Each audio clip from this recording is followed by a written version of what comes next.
wanted to start off by reading Matthew 28:19 and 20. It's a very familiar verse. Go, therefore.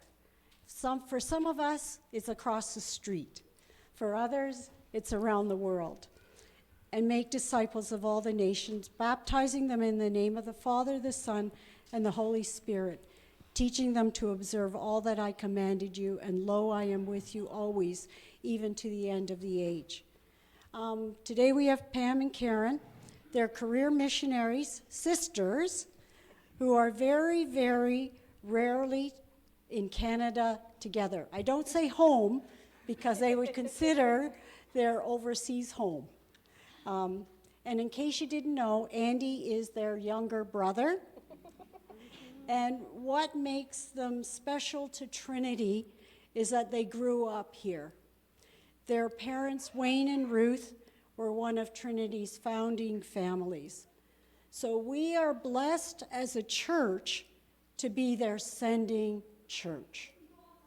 The format we're going to use today, as Wayne mentioned, is a Q&A.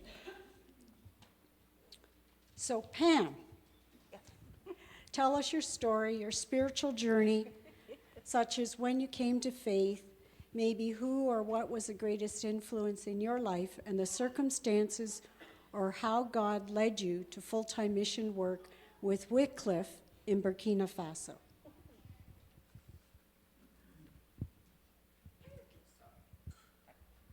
Okay, hello. Good morning to everybody. It's always great, as Cynthia said, to come back home. Like you said, as home here is home there, it turns out it's both, which is one of those great blessings in God's kingdom. You can be home many different places. So I always find I'm coming home when I come to Canada, and then I'm going home when I go back to Burkina. So it's nice to be back home, and as I said, Cynthia said, the church that raised us, where we grew up. And if you talk about our spiritual journey, I mean, this is it. We are blessed to have a Christian family. We grew up with Christian parents. We grew up with Christian grandparents. We grew up with that heritage. We grew up knowing who God is. We grew up knowing Jesus loves us. We just grew up in that air. So as a very young child, I was able to say, I accept, I agree, and just continue walking with him. And that's, as a kid, I didn't appreciate how amazing that is. But as I got older, I realized that is just one of the best gifts God could give us, just a Christian family. So then, in this church, the Missionary Church of Canada, it was called at the time, we kept hearing about missions. Missionaries would come, they would tell their stories, they would show their pictures. It was also just part of the air we were breathing here. So as we're growing up, getting ready to decide, well, what do we do and what God wants us to do and how do you do this, there were two things in particular God really used to say, hey, how about this? So one was just a simple thing in high school. One of our French teachers in grade 11 taught us a little bit of the phonetic alphabet to help us with the French pronunciation. And this is just a little thing about linguistics and how languages work that I thought was the most fascinating thing I had ever seen. I go, this is so interesting. And it stuck with me. And then not long after that, our youth pastor at the time, Craig Arbin, was just giving some very simple advice about pursuing God's will and helping the youth discover what to do. And he just simply said, God isn't mean. He doesn't create you with this gift and then ask you to do that. He knows who he created you to be. It's okay to pursue those things you love. I thought, okay, that's quite simple, isn't it? So let's figure out what is it that I love. Looking through the high school classes at the time, well, math is out, sorry. To the math teachers around here, it makes no sense. Science was about the same way. I'm like, well, this is confusing, but coming back to this language thing and that phonetic thing, now that's cool. So what do you do with languages? And again, we grew up in a church that told us about Bible translation. We grew up supporting missionaries with Wycliffe Bible translators. So I was like, oh, if I want to pursue languages, that's a thing I could do. So for me, it started just that simple. So for me, then, it was just one step at a time. Okay, if I'm going to pursue this, well, what do you do? Okay, first of all, you go to school and study linguistics. If it's not interesting, if I don't get it, well then, we'll follow some other path. But no, it was really interesting. I like it. So each just one step, one step. God's like, yep, keep going. Yep, keep going. Yep, keep going. And one thing I found fascinating, though, for me, the struggle, many of the missionary stories that you hear, people were like, I'm pretty sure God wants me to go and I didn't want to. And I thought, but this sounds cool and interesting. It's like, is this just me picking an adventure? Or is this what God is calling me to? So over this like one step, I'm like, okay, no. It doesn't always have to be like, oh, I don't want to in a fight. Because again, God knows who he created you to be. So for me, that was the call. That's what got me into pursuing Wycliffe. And then I landed in Burkina because one of those missionaries that we've supported here for ages and forever was Marilyn Schmidt, who was working as the personnel administrator in Burkina with Wycliffe. Her sister, Karen Barry, was a long-term member here. So through my whole process, Karen was telling her sister, Marilyn, oh, Pam's ready for this. Pam wants this. Pam's ready for this. And so one time, after I was now officially a member of Wycliffe and Marilyn was home, Marilyn's like, hey, we've got this project. Do you want it? It's like, whoa, yes, please. So that was the way God worked, just to bring me to this place in Wycliffe and in Burkina Faso. Karen, can you tell us your story and journey and how God led you to full-time mission work with WEC in Spain? Mm-hmm. Well, as many people have said, we did grow up here, and we heard many, many, many stories about missionaries.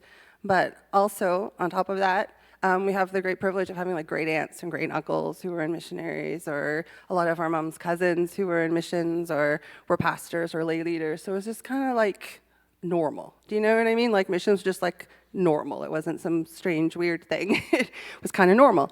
But in my heart, I never wanted to be a missionary. That was Pam. She was carrying on the family tradition. She was going to go. I just never, ever wanted to be a missionary. It wasn't like a big fight. It just wasn't anything that ever crossed my mind. But then in 1997 is when God kind of really started to start my missions journey.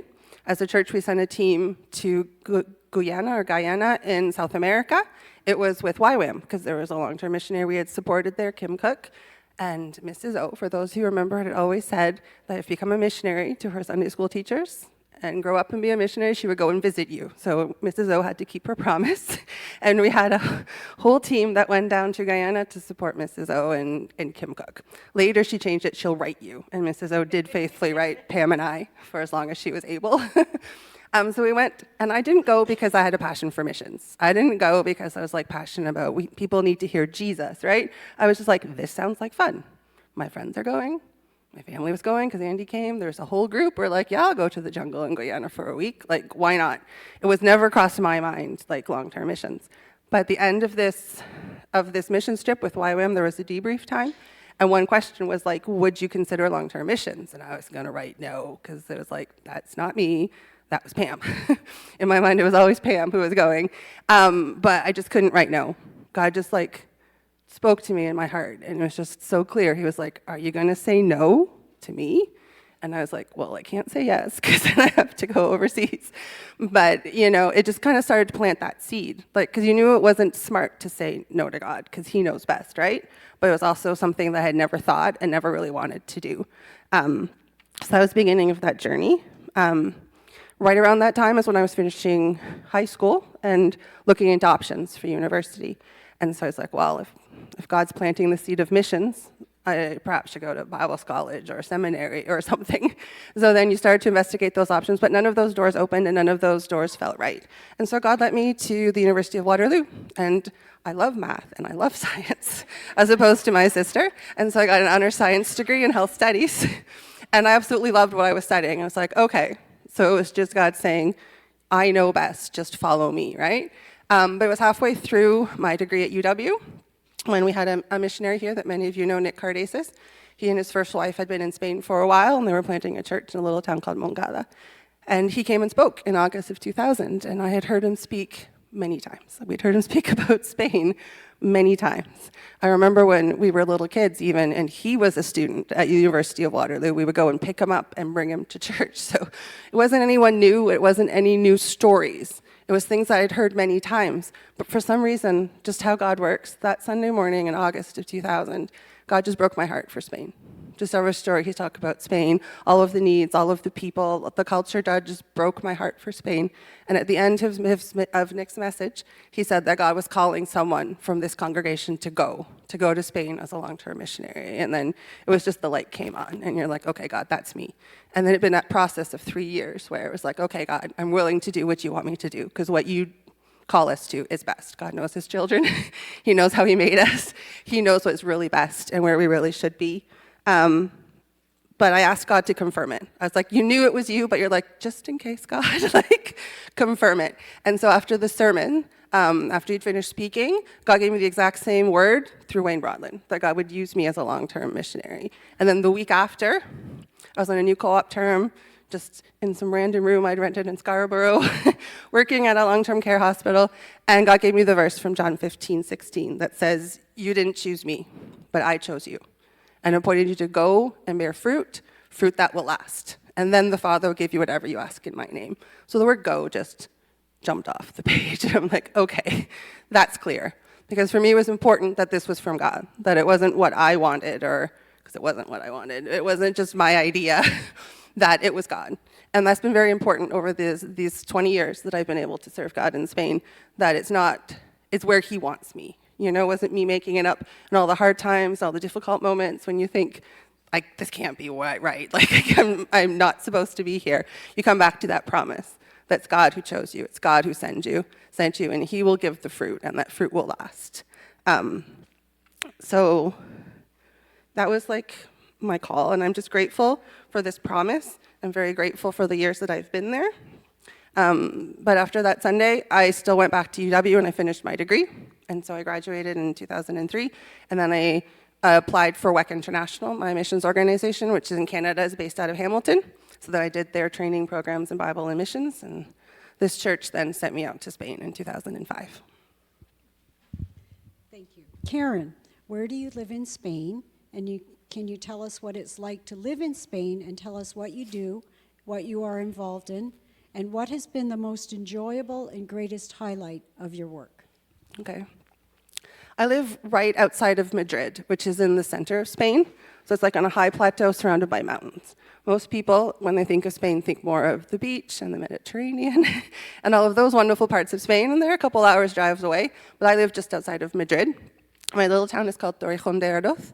It's about the same size population-wise as Waterloo, not Kitchener-Waterloo, just Waterloo, but much, much smaller because everyone lives in apartment buildings. It was hard to adapt, but now I really, really love living in Spain, and the lifestyle and the language and everything. It's just a little slower and laid back. They have their lunch between like 2 and 3, and that's their main meal, and then supper's at like 9 or 10 in the winter, and even later in the summer, because you wouldn't eat before it's dark. See Alex nodding his head there. And it's still a very family-oriented society. They don't get like a babysitter when they go out at night, because there's not really an evening anyways. So all the kids just go all the time with their families everywhere, and they're kind of welcomed. So it's kind of fun because you can, on a weekend, you'll see at 11:30 or midnight, like families with their little kids out finishing their dinner or still playing in the park and things. So I like that. In Spain, what I've been involved with, I'm involved mainly in the community outreach program, discipleship programs, and a lot of music ministry. And it's through the local church that I've attended since the first Sunday I was in Spain. I just went with a missionary who was there to her church because she was about to go back. It's a church called Calvario, which means Calvary Church in English, and it was founded by missionaries from California in the late 1970s. And then they passed over to Spanish leadership in the mid-'80s. So now there's been 3 different Spanish couples that have taken the work over, but they still try to maintain the mission vision and the evangelism focus in various ways, you know, throughout the years that the original missionaries lent it. So it's an independent church, but related with a lot of the other churches in the town. And one thing that really stuck out to me in 2005 was that this church in Spain supported missionaries. There was one girl and then a couple organizations, including the Spanish version of Wycliffe Club Proel, that they were supporting, and that wasn't something that was very common at all in a small Spanish church planted by missionaries. But the original missionaries had given that focus to continue to pay it forward. So God just confirmed that was my church, that very first Sunday, for something that's something I'm incredibly grateful. a lot of other missionaries go and they have trouble finding a church where they really feel welcomed and supported and sent out even to the area around that church. But the first Sunday I was there, because after God called me in 2000, I went on a short-term missions trip in 2001 in the summer to Spain. So my first taste of Spain was in July and August when it was 40 degrees and hot, and I didn't speak a word of Spanish the first time I went in 2001. So you go with your phrase book, not like your smartphone with Google Translator like you could nowadays. And I found that I couldn't speak to anyone, really. You kind of just follow the other people around as best you can.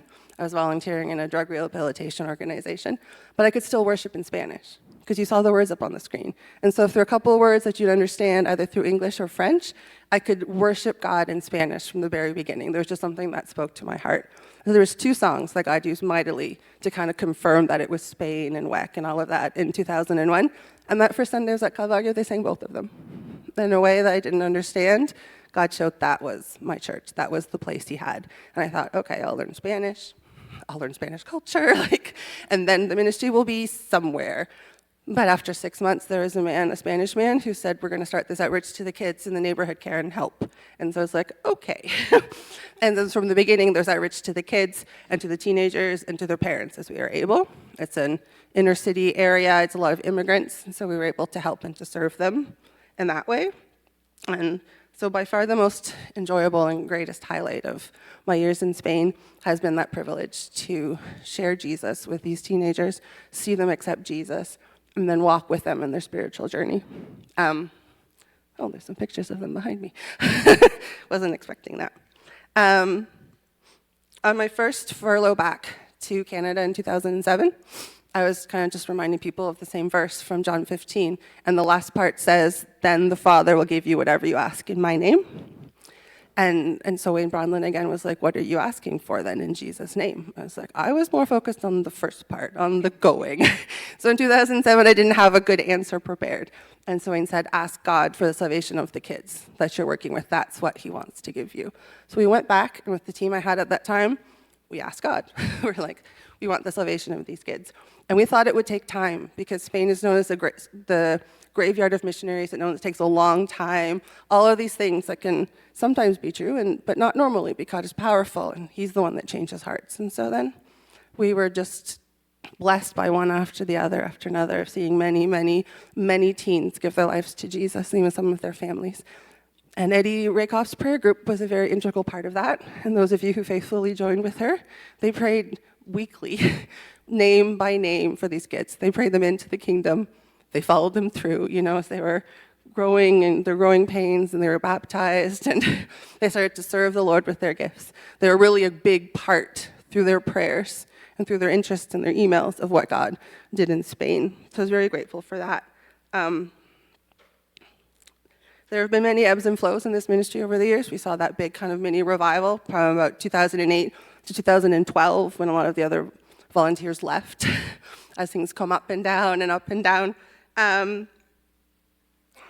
So the biggest struggle in the past 2 years, or the biggest thing that I've been involved with in the past 2 years now, is trying to restart this community outreach, because with the pandemic, it pretty much stopped. It's a small little space we have. So with the rules about distances and things, it was hard to have volunteers, to have enough kids with masks and all of those things. So in the past year and a half, together with the pastor's wife, she has a vision for the neighborhood. So we're trying to rethink how to continue to be effective in the neighborhood. So we've restarted what we call Proyecto Luciérnaga, or Project Firefly in English, to be lights. To have people working with the kids, people working with the teens. We want to focus on the adults. We want to focus on families. We want to offer to everything to all ages, so that we can just be present and serve and love the community with Jesus' love. So it's really about go and make disciples. Yeah. Yeah. And that's what we all should be doing. Pam, where do you live in Burkina, and what can you tell us what life is like in Burkina, and tell us what you do and what you're involved in, and what has been the most enjoyable and greatest highlight of your work? Okay, so I live in the capital city of Burkina Faso, which is called Ouagadougou. Yeah, it's a great name, isn't it? It's a fantastic name in Ouagadougou. So Ouagadougou is the capital city. It's a major city. We're up to almost 4 million people in population. Let's see. It's a major city, so we do have electricity. We do have running water. I don't live in a mud hut. It's a good city. In the grocery stores, I can find what I want. So I remember when I went, I've been there 18 years now. Like some of the missionaries, they say, oh, you can't find this and this, you have to bring all of this stuff back. And now I'm like, well, I don't have to bring any of that stuff back with me. I can find what I want. So it's really a nice place to live. I like it a lot. The weather is very hot, which I also like. So I'm always cold when I'm home. The people there are super friendly. It's just a really, really nice country. They're friendly, they're welcoming, they're open. And so it's just fun. It's fun to get to know them once you get used to the heat, once you get used to how things work. But now, that describes life in the city. And so there are lots of large cities where life is very, in terms of what's available, the amenities, it's like here. But then you go out into the villages, and there you do still have some of the very poor areas where they do have mud huts, and they have to go out to the well to get their water, and they don't have electricity. So there's the extremes. There's the extremes. But what's really fascinating, even in those villages where there's no running water, no electricity, everyone has a smartphone. Like, smartphones have made it. People are there. Somebody in the market will have a car battery or a solar panel so you can come and charge your cell phone. So people find solutions to get whatever they want. So I really enjoy living in Burkina. It's a great place. And so as our name says, Wycliffe Bible Translators, that's what I'm involved with. Wycliffe's goal, of course, is to translate the Bible into every language that needs it. So our current estimates put the world languages at just over 7,000. Burkina has about 70. So of those 70, we've got maybe half that have either a Bible or a New Testament, another 20 or so that we're working on, but that still leaves us 15 or 20 languages that we need to get into and get started. So within a Bible translation project, there are a lot of steps. So a lot of these languages where there isn't a translation yet, there isn't even a way to write. So we have to start.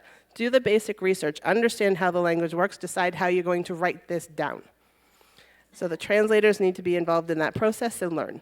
They need to be taught basic translation principles. And they have consultants walking along and helping them with that step. But for a complete translation, it's not enough just to translate a book like this and give it to them if no one knows how to read the language that you've just discovered how to write.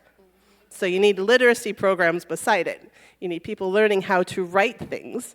Because it's also not enough if you just drop a book this size on someone who's just learned how to read. I mean, they're going to quit. So you need people also making smaller booklets and those like primers and the steps up to being able to read.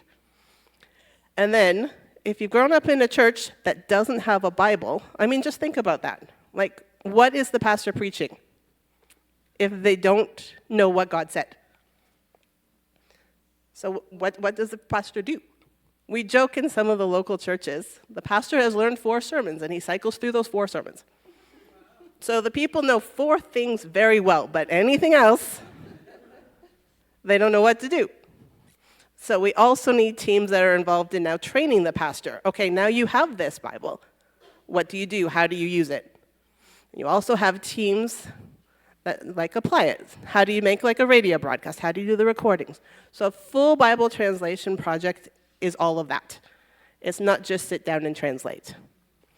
So what I'm mostly involved with is the first step, doing the research, helping the teams understand how their language is structured, how it works, how are we going to write this down. So that's mostly what I do. So I'll hop around from team to team, work with them for, the first team I was involved with, I was with them for 4 years. So we got the research done, we figured out how they're going to write it. They kept translating, I kept following them. Hopped over to another team. So I've done that a bit, hopped around, helping several teams get started. And then in between that, also teaching different courses so that they're able to do it themselves.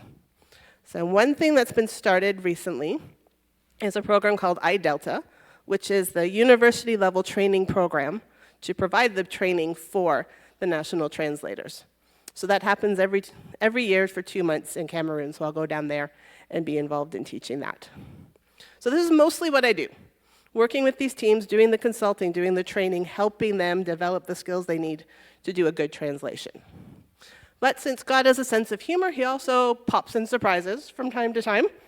So this last year was one of those surprises. And again, through Wayne Broadland, God did warn me that this little surprise was coming. So the last time I was home at the end of 2023, what I didn't know from over there was that we had like a lot of structural changes, and they reassigned our country director. So I got back to the country, there was no director. I'm like, oh, I didn't know that. But Wayne prayed something about this. And then shortly after, like, so can you step in as the interim director in the meantime? I was like, all right, fine. Because God's already warned me, the pastors here already said, yeah, this is great. Like, how am I saying no now?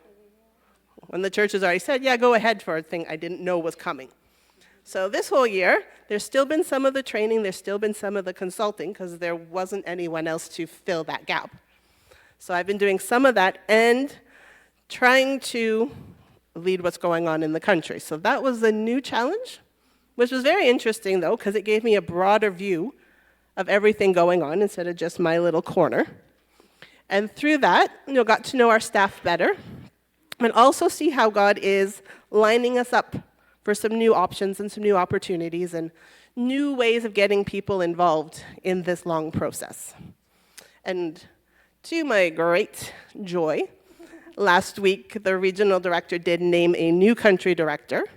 So he'll join us in September and then officially take over in December. So this next couple months I'll need to work with him to help with the transition, but then I can give that back and focus more on the training and some of these new opportunities that are coming through. And in terms of joys and highlights, the two biggest things that I enjoy is when you're working with people on their own language and they go, oh, we can say that. Yeah, you can say that. We can say everything in our language, but they do school in French, they go to work in French, everything is French, and they don't know that their language is just as important. And that trickles down. If their language isn't important, you can't do school in our language, well then our culture isn't as important as that culture. We're not as important. And when they get that idea that, oh, our language matters, we matter, God loves us, it does something. And one of their translators, like 3 years into the project, he realized, hey, God speaks our language, so I can pray in my language. And that just switches a light in another relationship. And the second great joy is when you complete a Bible or a New Testament and they do a big dedication celebration in the community. Those are amazing. They bring them out celebrating that the word has come to them. And this last couple years, we've dedicated 3 complete Bibles and I think 4 New Testaments. So God is really, really moving and active. Over the years, tracking with Karen and Pam, Karen used to send, in the early days, Karen used to send home like pages of pictures with the kids. And we would be, and it's true, we would be praying for their salvation.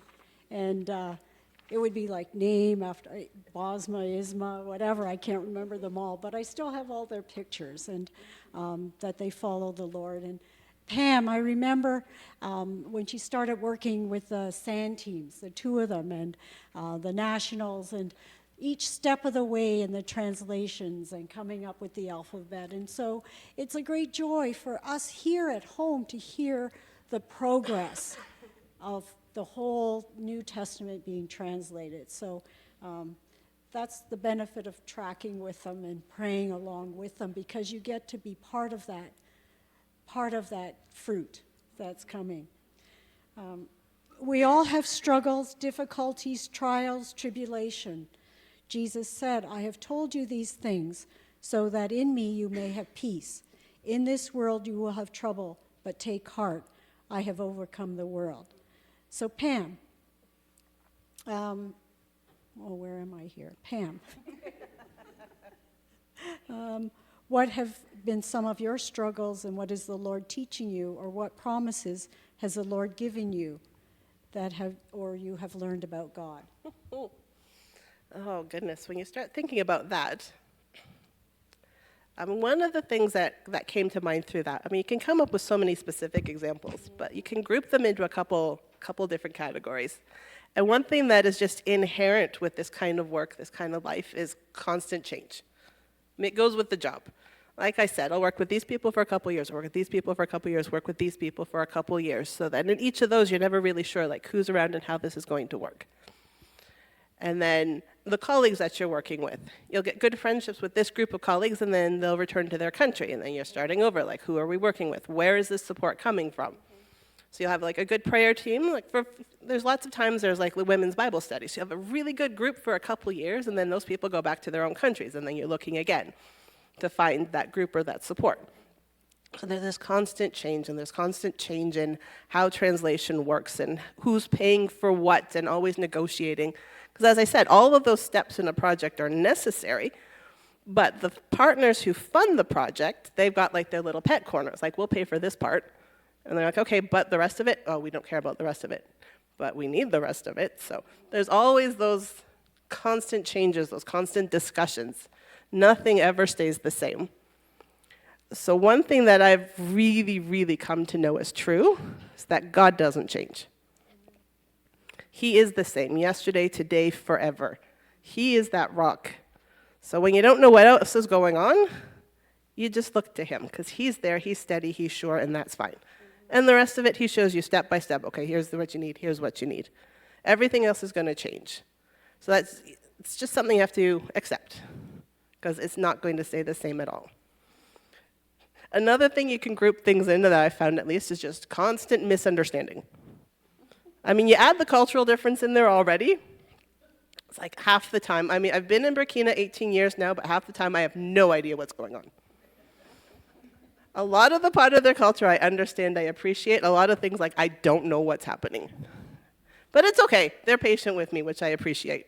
So when I'm lost, like, oh, that's right, you don't know this. And then they just explain what I need to know. Or the rest of it, they say, you don't need to know. I'm like, all right, then, that's fine. So I never know culturally. There's so many things. I don't know what's happening. But they'll just usually tell me, you need to know this. I'm like, okay, I got that. And then, between colleagues, again, oh, this is important. No, this is important. This is important. That's important. And then you kind of constantly coming from there to here to here to there. And then you've got trying to explain to a Canadian what life is like in Burkina. And we can try, but it doesn't always work. And people have heard a little story, they think they know a thing, and then you try to explain it, like, what's the thing? And then in reverse, try to explain to the church in Burkina what is happening in the church in Canada and how things go here, and like, what is going on? So you're always finding yourself just sort of floating in the middle. And again, just really understanding that God's the one who knows. Whatever else is going on, God understands the situation. God understands the cultural things. God knows me. And so when I'm confused, you just say, God, what is happening? My God, what do I need to know? There's like all this stuff, but all of that, what do I need? And so these two really, really simple little things. It's like everything around me is changing. I'm always confused. I don't know what's happening. You're constant. You're consistent. I can just ask you. Those things have become true. Like, you don't really have to try too hard to figure this out. Just say, God, what is happening? And then in the midst of that same, like, what do I do? Burkina has a lot of struggles. It's like I said, a country of extremes. So there are some people who are doing really well and some people who are really, really poor, who just need everything. And so you're just constantly surrounded by how do I help and how do I help and how do I help?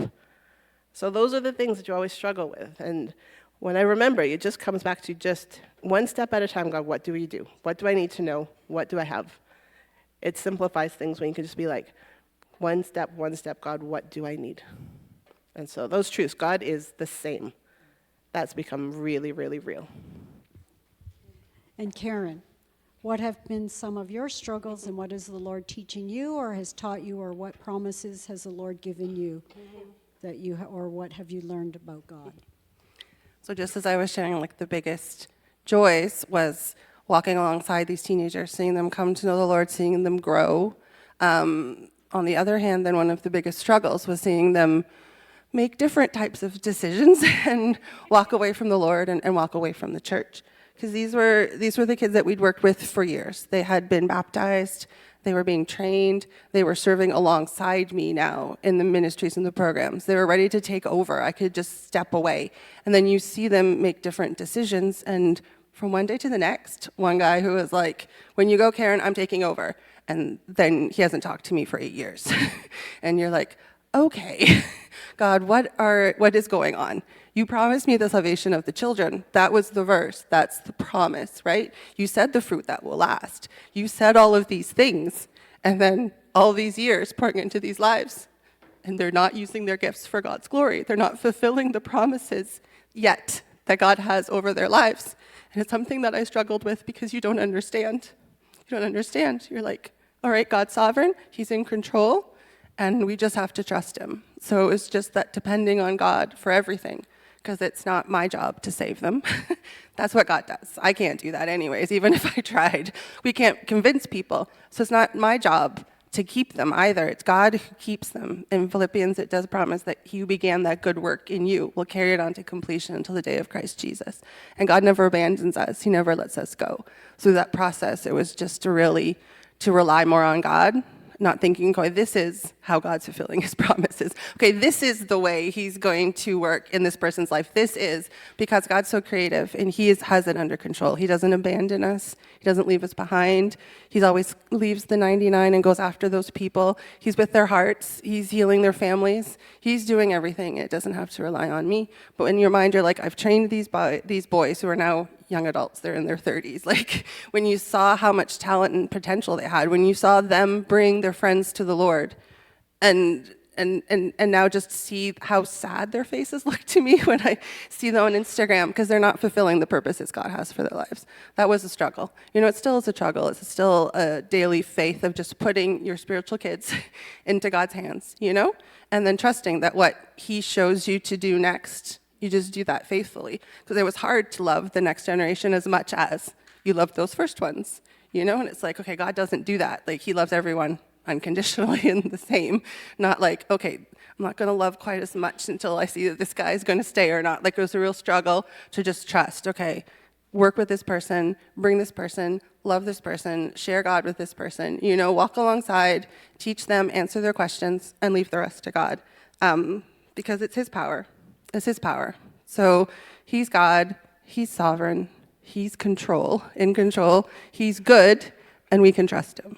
When we see, when we don't see, when we understand where he's leading, when we don't, he doesn't change, like Pam said. And missionaries' life is constant change. I agree with that. But we can just trust him. And so more recently, the struggle this past year was to restart this community outreach program. We've been praying for it. We've been doing prayer walks. We really felt that this is what God wanted. We'd shifted the focus for all ages. There's people lined up to do all sorts of things with the adults, with the kids, with the teenagers. But it just felt like every step we took forward, we took 3 steps back, not even 2 steps. We took 3 steps back. It's a lot of details. We're not really doesn't really matter to go into all the details of the who's and the whys, but it was just like, why is it so hard to offer free things, free classes, free services? How hard is it to just serve and love the community? That's all we wanted to do, to be present, to get to know new families, to make new contacts. But every step, there was a roadblock and a roadblock and a roadblock. And so then we did see, as we sought God, he provided and he removed those roadblocks. But it's been such a slow start. And people are like, oh, that should be fantastic. Wow, that could be a really good outreach. Oh, that could be, but then nothing, it's happened really, really slowly. It's happened really slowly. And all the people that said, yes, I will do this, then they backed out. And so then God constantly was reminding me that we're not alone. If he calls us, if he sends us, it's his work and he shows up. It doesn't really depend on us. It's his work and he shows up. So sometimes you feel alone because you're like, oh, the first prayer walk, there was 10 people. And the last one, it was me by myself in the neighborhood. But you're not alone, right? Because it's God's work, and he's with you. And every time I was discouraged, he would send someone who would pray, who would give a word, who would come when I wasn't expecting them, and all the little ways that God just showers on us his favor, lavish us with love, as we sung this morning, you know, and just sustains us. Because when he calls, he shows up, and he does it, because he doesn't change. I think many of us can relate to family members, children, grandchildren, who've walked away from the Lord. So I think we all can relate to that pain. And it's just the constant prayer for them. Yeah, that God will draw them back. Karen, what changes, the political or social climate, have you seen in Spain over the past 20 years? And when you come back to Canada, what difference do you see? Well, Spain has changed drastically in the past 20 years. It's kind of too broad a question to go into a lot of details of a lot of the different aspects, but I just wanted to talk briefly about immigration in the past 20 years and how that has affected Spain. Because when I arrived in 2005, it was just at the beginning of the big immigration boom that started in the early 2000s, and it was this huge construction boom where they were just building and building, and then there was the huge financial crisis in 2008, 2009, and they left, and then it came back, and it's been up and down. There's just more of an opening and awareness of other cultures now in Spain in general than there was 20 years ago. Because it was the late 90s where I looked up that there was only about 2% of people in Spain that were born abroad. And now there's over 25% of people living in Spain who were born abroad. So there's still the older generation that's very Catholic, that's just maybe never left their little town, their province, don't travel outside of Spain, and they ate Spanish food, and that was it. Like when I arrived, it was very hard to find restaurants that weren't just a Spanish restaurant. I might have had some Chinese and a Turkish kebab, but that was it. Went to the grocery stores, I couldn't find any of the spices or any foreign foods. Like Pam said, I had to bring a lot back with me. But now I don't have to bring anything back. I can buy anything. There's Japanese restaurants. There's a whole bunch of different restaurants and foods, and the younger generation is open to trying new things, open to more experiences, and they're just more open. So there's the positive and negative side of that, because a lot of the immigrants that come, they're mainly from Morocco, from Colombia, and the past 5 years from Venezuela. So that's definitely been different, because at the beginning I knew no Venezolanos, and now I know a lot of people from Venezuela that had to leave their country. But that's really strengthened the church in Spain, because a lot of these people coming from Colombia especially, or from the South American countries, they have a lot higher evangelical population than in Spain, because in Spain there's still less than 1% of people who are evangelical Christians. So all these people coming from other countries, then they join the churches, they strengthen the churches, they're sharing, they're evangelizing. A lot of these people that maybe in Colombia had heard of Jesus and walked away. I know a lot of friends that when they're in Spain, they're now separated from their families and they seek God anew. So it's been a really good thing, and we've seen a lot of church growth from these immigrants that come and bring energy and revitalization. No, there's also the danger of if they're Latino pastors, often a lot of Spaniards won't feel comfortable attending those churches, like the people who don't know Jesus, right? And so you kind of have to have the balance. And I'm just very grateful for my church that has a good balance. We can have Spaniards and Latinos, and we have a lot of African immigrants and things like that.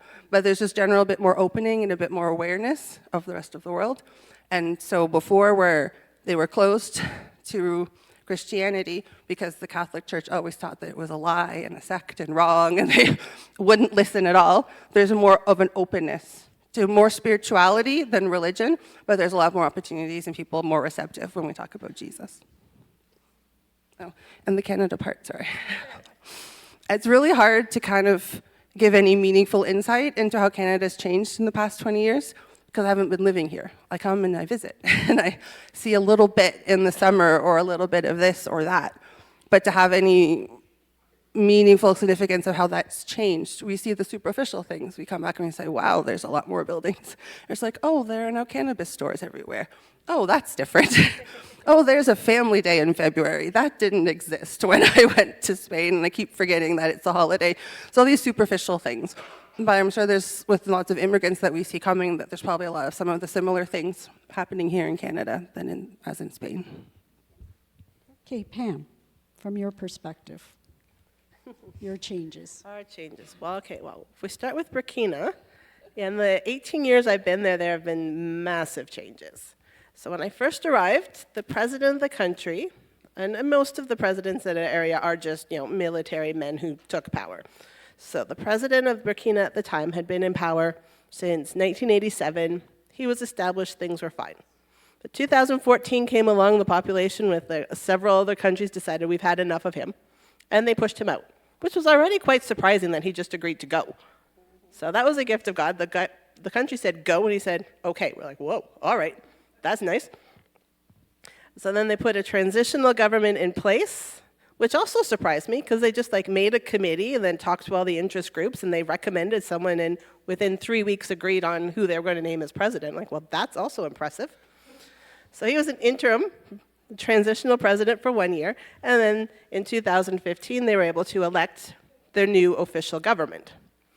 But with that and turmoil in a lot of the neighboring countries came a whole new set of problems. Because our long-term guy, he was very corrupt and in bed with a lot of, terrorist groups, armed groups, smuggler groups. And so he gave them free passage. He left the country alone. The new government was like, no, we're cleaning this up. We're doing things right. And so since 2015, lots of these different armed groups that had just their camps in the Sahara Desert, which just to the north, they kept coming in, making themselves known. Basically, like, if you're not doing business with us, this is what's happening. And so since 2015, slowly and slowly, these various different armed groups just keep causing problems. And we can't say it's this group that wants this, because there are several.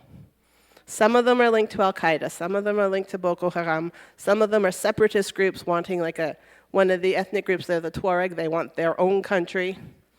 And so they all have different goals, they all have different agendas. They keep swapping who has more power than who and who's cooperating with each other. So we can't say this is the problem, these are the guys.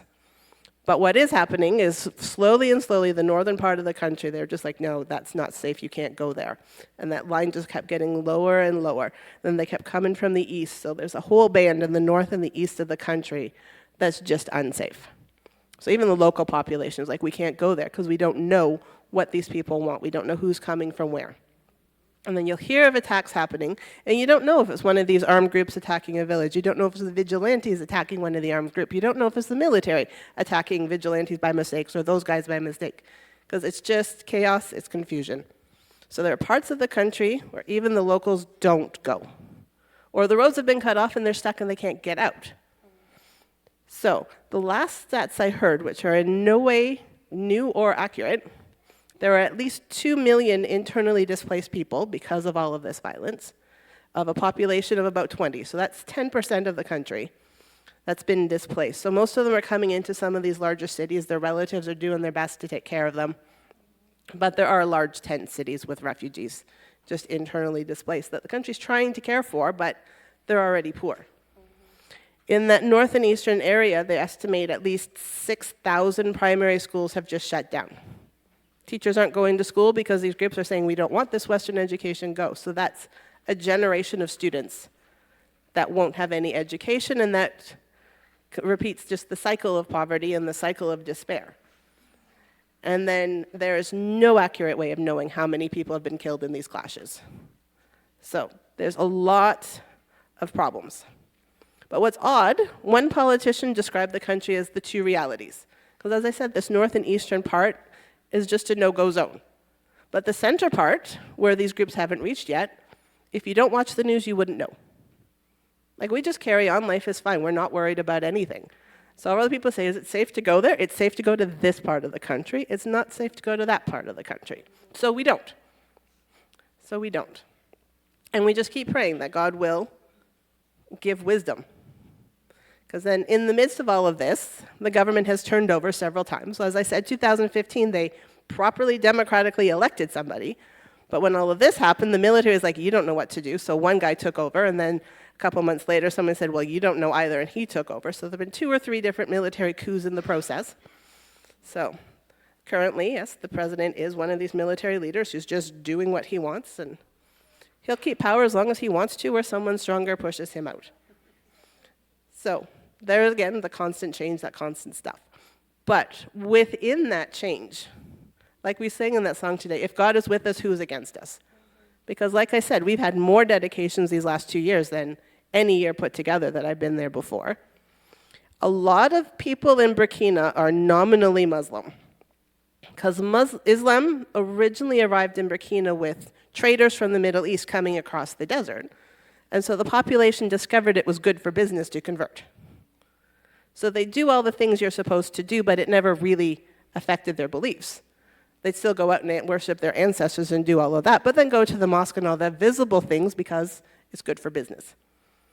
But when some of these extremist groups came in some areas, trying to create a Sharia law, then people said, oh, if this is what they really mean, I don't want it. So it's really pushing them to investigate and research. And so we're finding more conversions in those areas now than before. Because people are saying, oh, what is this?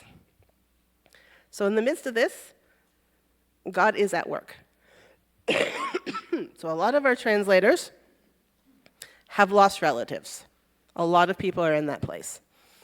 But none of the translation teams have stopped. Some of them have relocated their office to someplace safer so they can keep going. Some of these dedications, they did the dedication in Wagga, in the capital city, instead of out where they were, but we find a way.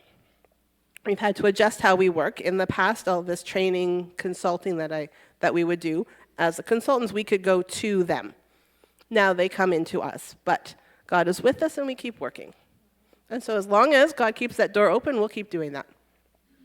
When he changes that, he'll find another way and his word will go forth. So that's what we can hold on to. So those are really the massive, massive changes in Burkina. If we think about Canada now, I'd say what Karen said. Yeah, we can't really gauge the change. But one thing that really struck me, the first time I came back, so I went to Burkina in 2007. When I came back that first time, somewhere in 2008, so a year or so later, what struck me, this was now the comparison between what I'd seen in Burkinabe culture before all these problems and Canadian culture, as I was just struck that our culture is selfish. In Burkina, they look after each other. The community is still centered around the extended family and being together. And I mean, out of a sense of obligation, you look after your neighbor. It's not out of God's love, but out of obligation, you will care for each other, because otherwise, you get shamed. Then I come back here, and like, all the advertising is just get what you want, how you want it, customize this, get it right now. And I really felt that difference when I got back in 2008, and it keeps striking me. Burkina, sadly, is tipping a little bit that way with all of this, and people not now, like, withdrawing more. But that's the thing I noticed when I come back here. I'm like, oh, we are selfish. Pam, from your perspective, has full-time mission work changed over the years? And if so, what does full-time mission work look like now? And what advice would you give someone who is considering full-time mission work? Oh, now there's a general, easy question, isn't it? 1 minute, for sure. Well, I'll let Karen give more details then. But one thing I was noticing when I was thinking about this, of course we can come up with lots of details of things that have changed. But what struck me is that although the details change of exactly how you approach mission, what the specific need in one area might be the best approach, the mission hasn't changed. Like you said at the beginning, Matthew 28, go and make disciples. That hasn't changed. The details about how you go about it, that might change, but the mission hasn't changed. So if our response is changing, does that mean that we've changed? Because the mission hasn't, God hasn't. And yet we're seeing, I mean, in the context of Burkina, it's not surprising that we see less missionaries coming because you can't go to half the country. And you have to find different ways to work. But at the same time, the Burkinabe church is sending missionaries to their neighbors. The Burkinabe church are sending long-term people to go to their neighboring countries or to go to that village that doesn't have the gospel yet. We have couples in Burkina. We have a long-term missionary couple from Brazil. So the Brazilian church sent them to work in Burkina. So the details change, but the mission hasn't. But one thing in terms of, I don't know if it would be advice or just observation, and remember in the context of Bible translation and deciding what languages still need work, someone pointed out the reason those languages haven't been done yet, I mean, there's a reason why. The languages that are easy to work with, easy to get to, they're done. The languages that are left, there's an obstacle. Either they're really remote, they're hard to get to. Either it's a population that just doesn't want anyone from the outside coming in. So the places left to go are going to be hard. It's not just, oh, let's go and come. There was an obstacle. That's why they're still left. Karen? Well, just briefly, what I wanted to emphasize was something that Pam already mentioned, just the decrease in long-term missionaries being sent out. Before, there was 8 or 10 long-term missionaries in all the candidate orientation courses with WEC, and they've been struggling and don't even have a orientation course running this year to send out long-term workers. We normally have what we call in the pipeline, missionaries in the pipeline, people that are writing us and preparing and wanting to come long-term. At the moment, we have no long-term missionaries in the pipeline for WEC Spain, and we're praying for more workers, as God says, ask the Lord of the harvest to send out workers into his harvest field. But at the same time as the long-term missionaries just in general are declining, there's an increase, at least in Spain, in like short-term missionaries that want to come. In short-term teams and individuals who are coming. In Spain, we see it, 90% of the individuals who are coming are trying to walk the St. James Way pilgrimage in the north. So while we have no long-term missionaries program for this year, in 2025, there'll be over 100 people that have come to Spain, most of them walking the St. James Way. Pilgrims who come for a spiritual experience and are interested, and you don't even have to learn Spanish because they're from all over the world, so it's easy. It's an easy option. That doesn't mean it's not valid. I was very blessed many times for the short-termers that have come individually, that have come in teams. We had a short-term team from England come just in June, and you see what God is doing in your country through a different perspective when someone comes from outside. And I was blessed by 2 short-term ministries. So short-term ministry or short-term ministries is very valid, but it needs the long-term missionaries in the country that are established, that are making the connections, that are opening up the opportunities. So it's just a prayer point to find the balance, for, as Pam says, God's mission to keep going forward. And my advice for anyone interested in missions is to go try it. I went on a short-term missions trip as a team, and it was fun. But when I went for 2 months on my own to Spain with WEC, that's when I really learned who God was, who I was more, what WEC was, what missions was really involved with. So there's lots of organizations, lots of ways to try and just go and get your feet wet, and try to see, maybe God will confirm that that's the ministry for you or confirm that's not the ministry for you, as we've also heard lots of stories, and both are valid. But it's hard to try to explain what it's really like until you've gone and you've seen it for yourself. That's just my advice.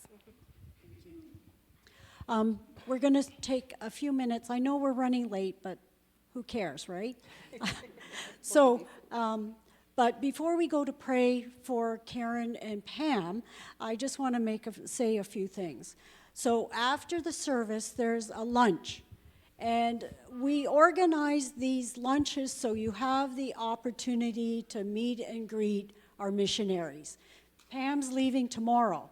So don't say, I'm going to wait till next week to talk to her, because she won't be here. So get to know her. But she will. Okay. Karen will be here. There's a sign-up sheet by the missionary thing there if you want to get their newsletters, okay?